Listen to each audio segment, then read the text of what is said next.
Teka, kakaiba to ah. Kakaibang attraction to. Papasok ka rito. Bibay, pasok tayo. Sasampa ka sa boat na to oh. Ay, may pila. Akala ko basta sasampa ka na lang eh. Pero maganda siya. O teka, kuha na ko yung aeroplano, magla-landing. May landing area doon, yung Billy Bishop. Doon nasaktuhan ko. Ngayon, ito, pwede mo ma-enjoy yung boat, pero pipila. Halika, pila tayo. Sana hindi mapapila. No, this is about Fiore. I'm just giving you a spiel on all the others. Are you lining up? Okay, let's go. Bibe nga, pila ka lang dito. Tutuloy ko lang video. Ito lang. Wait, habang nakapila si Biel. Ano yan? Nakapila na kami?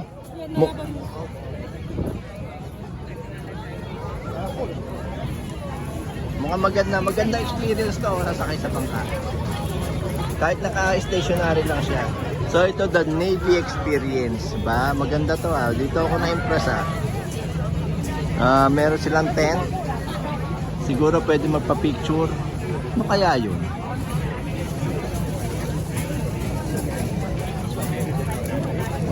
Habang nakahintay tayo, siguro within 10 minutes makakasampa na kami doon sa boat. Navy boat. Maganda yung boat. Kaya umeport akong pumila kami.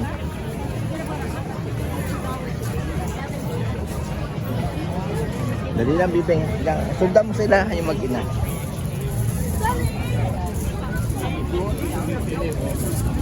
Teka, yung mas malapitan. Maganda siya. Open for tour Saturday, Sunday until 6 p.m. The Royal Canadian Navy. So ito, pag turn na namin, ayan yung pinaka looks ng boat. Maganda. Maganda siya, maganda. Maganda i-vlog. Ito na lang ang ang alternative namin dahil hindi natuloy yung Kajama tall ship ride today. So ito yung pila. And then si Bibeng ay mabilis naman ang galawan. Actually hindi lahat nare-realize na maganda yung boat.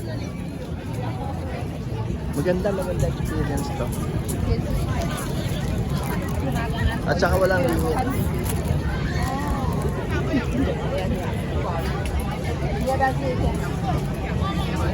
Ganda siya, maganda to.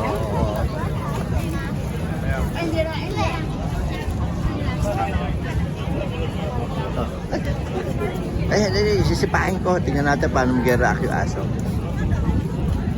Ayan yung Doberman. Hindi naman Doberman eh, parang lang eh.